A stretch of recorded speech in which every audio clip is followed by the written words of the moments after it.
Apa ni kakak? Anoi. Tengok ibu. Adik minum susu ke? Adik. Sini Yaya. Ya. Cik.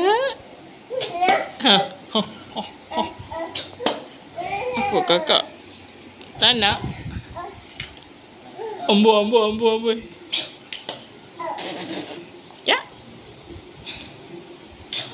Apa adik nyanyi? Jom balik kampung. Nak? Ya.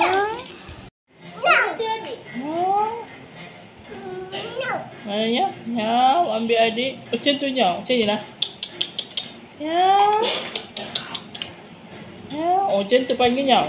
Macam tu. Tak bunyi pun. Ya. Tangan je. Bunyi tak ada. Ya. Ha. Boleh. Ha. Ya. Mana cara je? Panggil je macam ni.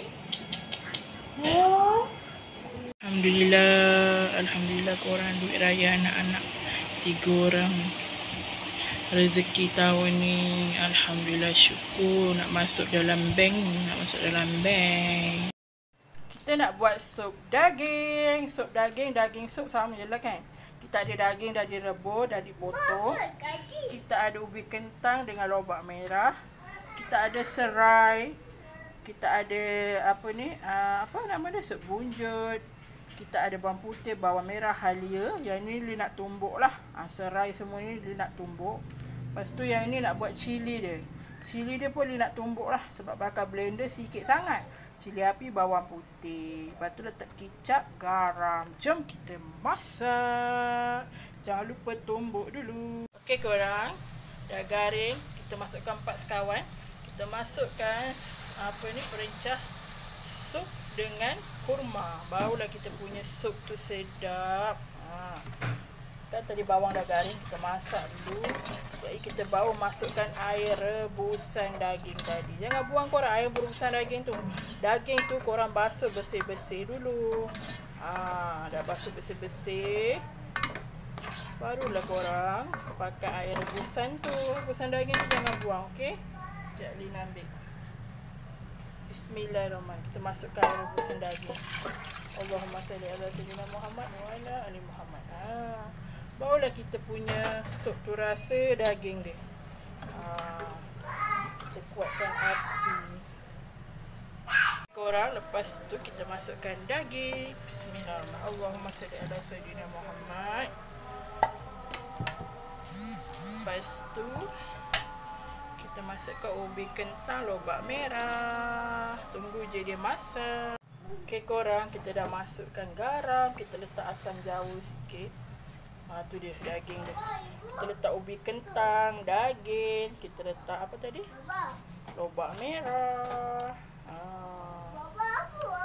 Lepas tu ni ada daun sup. Kita ada kwetiau je.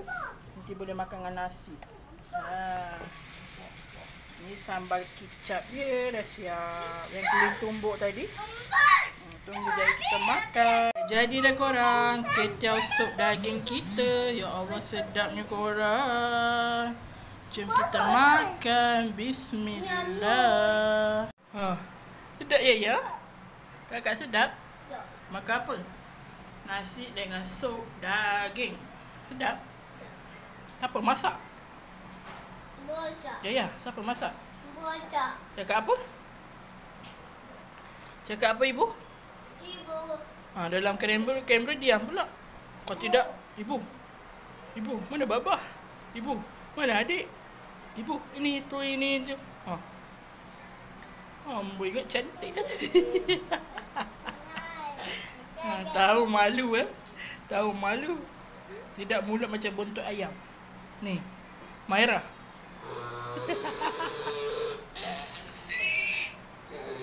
Makan. Kasih ibu ya kak. Kasih ibu. Sama.